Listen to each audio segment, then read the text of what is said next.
A secretária está tramitando na Assembleia um projeto que está causando polêmica, aquele projeto de controle de piranhas no Manso, né?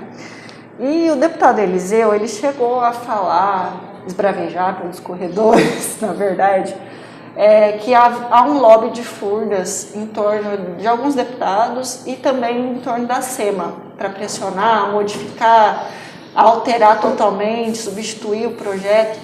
Enfim, como que a senhora avalia esse projeto que tá tramitando lá, né, que está fazendo tudo isso? E existe essa pressão de furnas em cima da SEMA?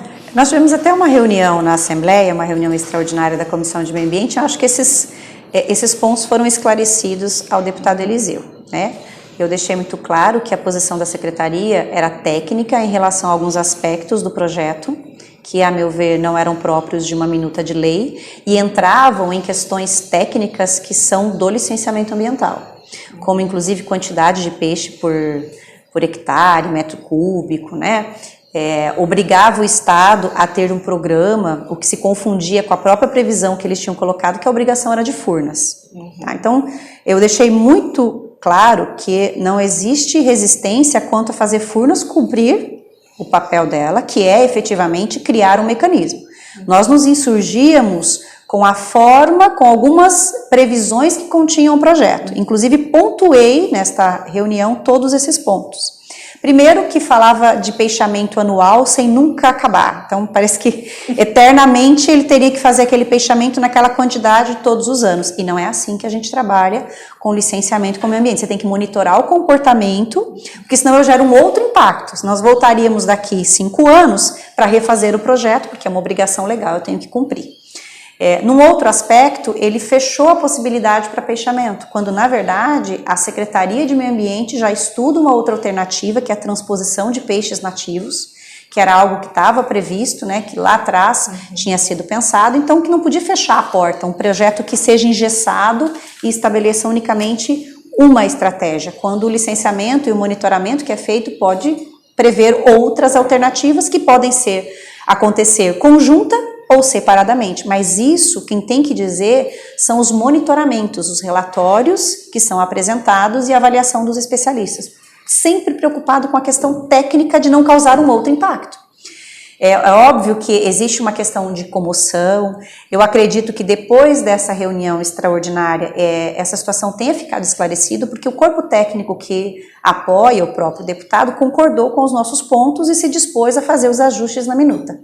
Tem um outro ponto que ele levanta, como que eu não sei nem se é constitucional, que seria a suspensão da concessão de furnas operadas. Eu não sei se esse projeto pode alcançar.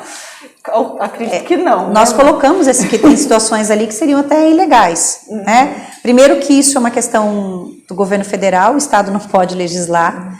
É um bem da União, é constitucionalmente estabelecido como bem da União, só quem pode definir sobre isso, decidir e legislar sobre isso é o governo federal, teria que ser uma norma federal.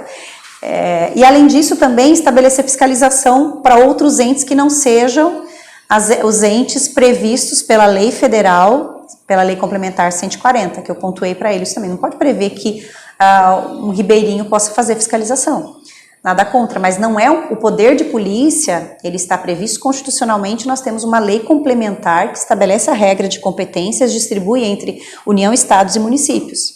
Então não seria adequado essa previsão e esses ajustes ao que foi repassado ao final da reunião é que eles seriam feitos. Um substitutivo, no caso. Eu não sei exatamente qual a via, pela tramitação que estava na Assembleia, que eles utilizariam para fazer essas correções. A gente sabe que assim, as piranhas elas são muito agressivas, né?